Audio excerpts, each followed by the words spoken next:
So today we are going to talk on boosting blast furnace efficiency with nut coke. So welcome to this special presentation on boosting blast furnace efficiency with nut coke. So in this presentation we'll explore how this often overlooked size fraction nut coke can enhance reduction, gas flow and melting behavior inside the blast furnace. So let's concentrate on the science and strategy behind it.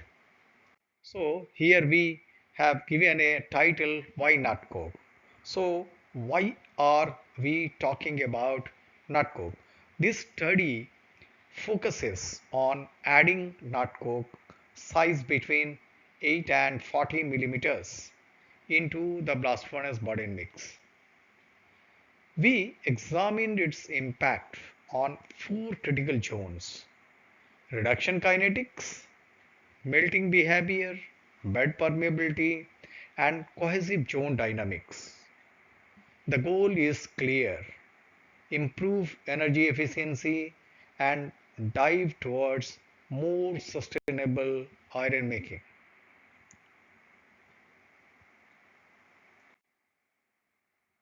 Now, as you can see, the body mix design is configured in this slide. Here, pellet to center ratio was kept at 60-40.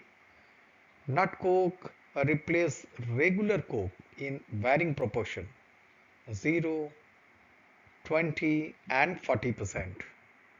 This variation allowed us to assess both metallurgical and thermal performance across different coke blend.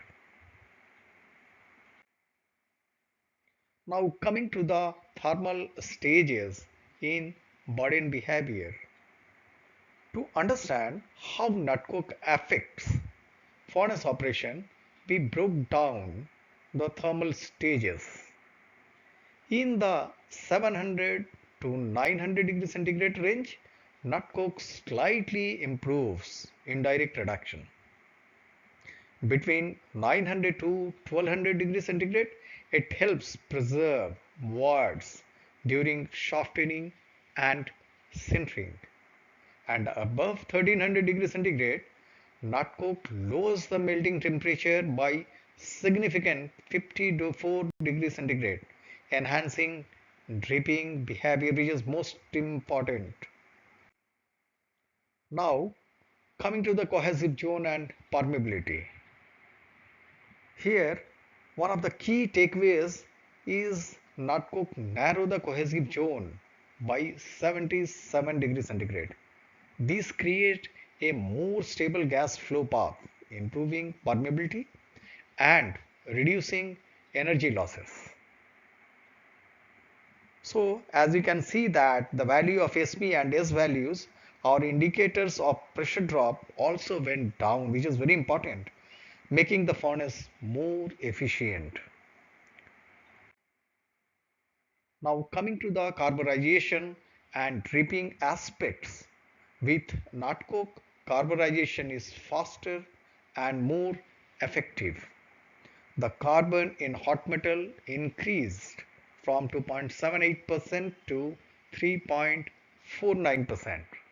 Also, the first liquid drop temperature dropped by 29 degrees centigrade, ensuring better tapping and overall thermal efficiency. Now coming to the most important aspect of slag and its basicity. Interestingly, despite coke contribute silica and alumina, slag chemistry remain stable. Basicity decreased slightly but within safe operational limits. So the slag remained fluid and manageable, posing no disruption. Now let us focus on morphological observation. On examining quench sample, some critical structural differences were evident. Without nut coke, tight centering led to poor gas flow. But with nut coke, we observed open voids and a strong structural frame, ideal for consistent melting and descent.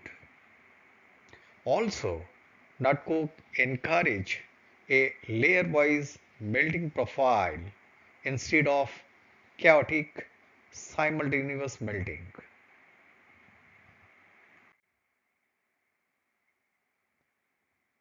So, nut coke is equal to clean, cost-effective iron making. Summing up the benefits, we can say it helps in faster reduction kinetics, lower melting temperatures, improved gas flow, better control over the cohesive zone, and a potential coke saving up to 40%. That's a big step towards cleaner, greener steel. So, finally, we can say not coke a small change, a big impact. This entire study was validated through lab scale simulations, but the findings are highly relevant to industry scale blast furnaces. Nut coke doesn't just improve performance, it supports your green steel goal with a simple implementable change. Thank you.